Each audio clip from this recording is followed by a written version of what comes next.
मेरे बड़े भाग्य कि मुझे विनय करने का सौभाग्य कहाँ मिला? प्यारी जू के चरणों में। अहो भाग्य, प्यारी जू के चरणों में विनय करने का हमें सौभाग्य मिला। मेरी तो सब बन गई, तो बड़ाई क्या है? बड़े बड़े देवता, सुर, मुनि, ईश्वर कोटि के महापुरुष जिन भगवान श्री कृष्ण के चरणों की वंदना करके उनसे याचना करते हैं, वो प्रभु लाडिले श्याम सुंदर जिनके सामने याचना करते हैं, सीधे हमें उन स्वामिनी से याचना करने का सौभाग्य मिल गया। उन स्वामिनी जू से विनय करने का सौभाग्य मिल गया। मैं अपने मुख से अपने भाग्य की बड़ाई कर रही हूं कि मैं श्री स्वामिनी जू की भिखारी हूं, अन्य की नहीं। तो आपने श्यामा जू के चरणों में विनय करके क्या मांगा? यही कि और की तरफ कभी हमारी वृत्ति भी ना जाए, ये मांगना। जीवन बहुत थोड़ा है, कलिकाल की मलिन वृत्तियां बढ़ती चली जा रही हैं। इस जन्म में यदि हमें भगवत प्राप्ति नहीं हुई तो इस घाटे की पूर्ति किसी भी योनि में नहीं होगी। हमारे में साधन बल है नहीं, तो हम कृपा बल के आश्रित होकर कृपा सिंधु लाडली जू के चरणों की शरण में हो जाएं।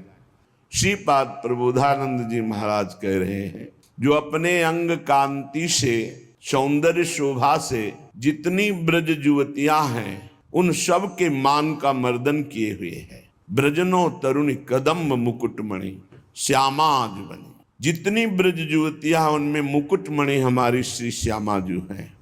और श्री मनमोहन, मुनि मनमोहन, सुमन मनमोहन लालजू भी जिन मोहिनी प्रियाजू की मंद मुस्कान में बिके हुए हैं, ऐसे महामोहन अंगकारी जो रतिपति सहित करोड़ करोड़, रतिपति कामदेव, रति सहित कामदेव को करोड़ों को अपनी तिरछी चितवन से मूर्छित कर दे, वो लालजू महाराज हैं। और ऐसे लालजू को जो अपनी मंद मुस्कान में अधीन किए हुए हैं, लालजू बिना मोल के बिके हुए हैं, अखिल कोटि ब्रह्मांडाधिपति श्री मोहिनी प्रियाजू के एक इशारे पे हमारी तो बन गई। हम ऐसी श्री राधा किशोरी जू को अपने हृदय से स्वामिनी स्वीकार कर लिए, ये हमारी बन गई। क्योंकि अखिल कोटि ब्रह्मांडों का निर्णय करने वाले प्रभु हमारी प्यारी जू के अधीन है, और हम जैसे भी अपनी प्यारी जू के, हमारी बात बन गई। ऐसी श्री राधा किशोरी हमारे हृदय में स्फुरित हो, उनका दासत्व हमारे हृदय में स्फुरित हो। समस्त ऋतुएं हाथ जोड़े खड़ी रहती हैं। जिस समय वृंदा देवी की जरा सी इशारा वृत्ति मिली, वही ऋतु नौ निवृत्त निकुंज में अपना विस्तार कर देती। कभी शरद, कभी बसंत, कभी शिशिर, कभी हेमंत, कभी वर्षा। अद्भुत अद्भुत। एक और समस्त उज्ज्वलता को उज्ज्वलता देने की सामर्थ्य रखने वाला वृंदावन, जैसे प्रियाजू की रुचि हुई तो विविध ऋतुओं का विस्तार कर देती है, ऐसे ही जो प्रियाजू की शरण में हो गया उसके अंदर विविध सद्गुणों का विस्तार कर देती है वृंदावन भूमि।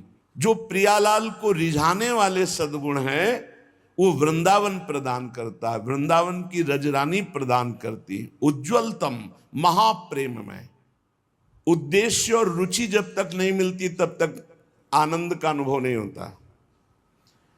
माना कि आपने उद्देश्य बना लिया वृंदावन वास भगवत प्राप्ति के लिए, लेकिन रुचि आपके भोगों में है। रुचि भोगों में होने के कारण उद्देश्य की पूर्ति नहीं हो पा रही। उद्देश्य की पूर्ति न होने के कारण नित्य आनंद वर्धन जो वृंदावन के प्रभाव से होता है वो आपके हृदय में नहीं हो रहा। रुचि, लक्ष्य और रुचि एक होनी चाहिए। हमारा लक्ष्य है भगवत प्राप्ति, तो हमारी रुचि भी भगवत प्राप्ति में होनी चाहिए। भगवत प्राप्ति में रुचि कब मानी जाएगी? जब निरंतर नाम जप, अपराधों से बचकर, नामापराध से बचकर निरंतर नाम जप, वैष्णव अपराध से बचकर वैष्णव जनों का सेवन, धामापराध, सेवा अपराध, इनसे बच करके इनका सेवन करे तो रुचि बढ़ती चली जाएगी। और रुचि, जिसमें रुचि होती है उसी में मन आसक्त हो जाता है। अभी उल्टा है, एक बार केवल मन को थोड़ा मोड़ दो गुरु कृपा से, फिर तो हिया फिरे स्वार्थ आपने, भजन गए फिरे बाह। यहां भजन पकड़ लेता है, बाहर साधक को प्रयास करके भजन करना पड़ता है, यहां भजन साधक को पकड़ लेता है। निरंतर स्मृति, निरंतर भगवत स्मृति यहां पकड़ लेती है। देखो, व्याकुलता बहुत कीमती वस्तु है। बड़े चैन से खा पी रहे हो, दिन कट रहे हैं, भला तुम्हारे अंदर ये रोना आ रहा है, एक जलन पैदा हो रही है, एक व्याकुलता पैदा हो रही कि दिन के दिन व्यतीत होते चले जा रहे हैं और मैं प्रिया प्रीतम को देख नहीं पा रहा हूं। ये व्याकुलता अत्यंत अनिवार्य है उपासक के अंदर। जैसे मुमुक्षुता ना हो तो चाहे वेदांत कंठस्थ कर लो, चाहे वेदांत दूसरे को सुना लो, पर आपको ब्रह्म बोध नहीं होगा।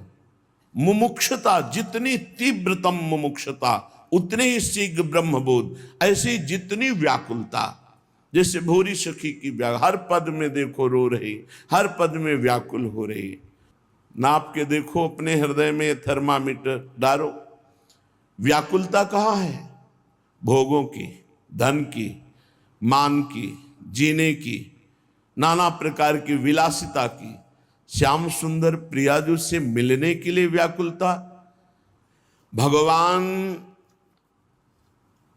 व्याकुलता से मिलते हैं, चाह को, इतनी प्रबल चाह कि जिया न जाए, इसी को व्याकुलता कहते हैं। जब किसी को भगवत प्राप्ति की इच्छा प्रकट होती है, आवश्यकता प्रकट होती है, चाह प्रकट होती है, व्याकुलता प्रकट होती है, तो उसके हृदय में ना मिलने पर दुख होता है। भगवान के अंदर कोई चाह नहीं है। कई बार सत्संग में सुन चुके हैं, आपकी चाह ही भगवान के अंदर चाह बनती है आपसे मिलने की। आप जितना विकल होंगे उतने ही वो विकल हो जाएंगे आपसे मिलने के लिए। भगवान अमना है, आपका मन ही वहां जाकर भगवान का मन बनता है और वो भगवान के मन के अंदर आपसे मिलने की चाह पैदा, वो अमना है, वो अचाह है, वो पूर्ण काम है। भगवान का मिलना बहुत सुलभ है। भगवान किसी कर्म के फल से नहीं मिलते कि ये कर्म किया तो इसका फल हुआ भगवत प्राप्ति। भगवान चाह से मिलते हैं, व्याकुलता से मिलते हैं, रुदन से मिलते हैं।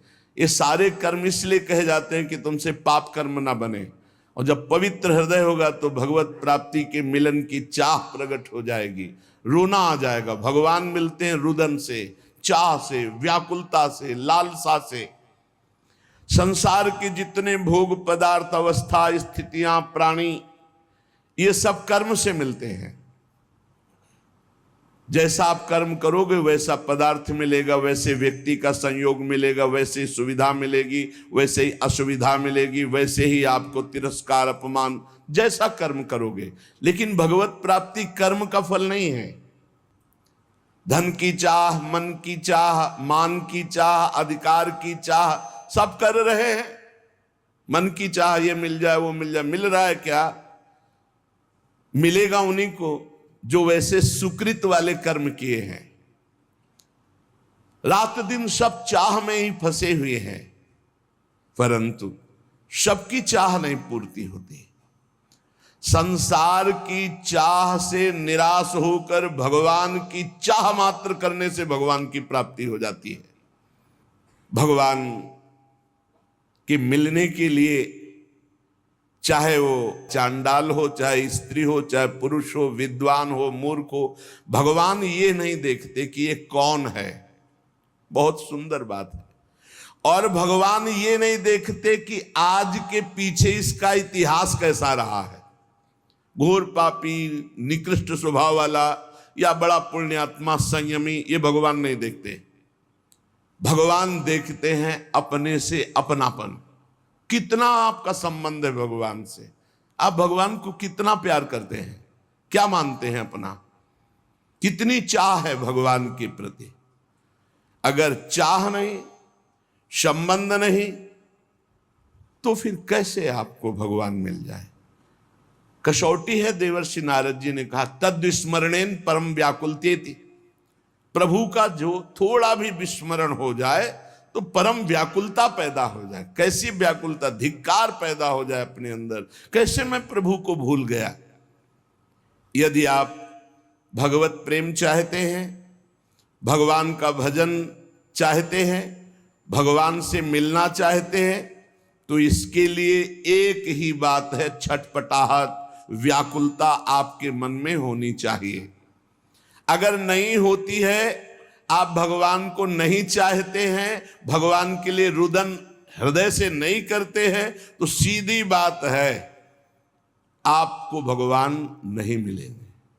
क्योंकि भगवान चाह, जिसके हृदय में व्याकुलता, उससे भगवान मिलते हैं। अगर व्याकुलता नहीं तो इसका साफ साफ अर्थ है आप कहीं सुखी हो रहे हैं, कहीं राजी हो रहे हैं, तो भगवान क्यों आवे। भगवान से मिलन की चाह पैदा करना है साधना। भगवान चाह से मिलते हैं।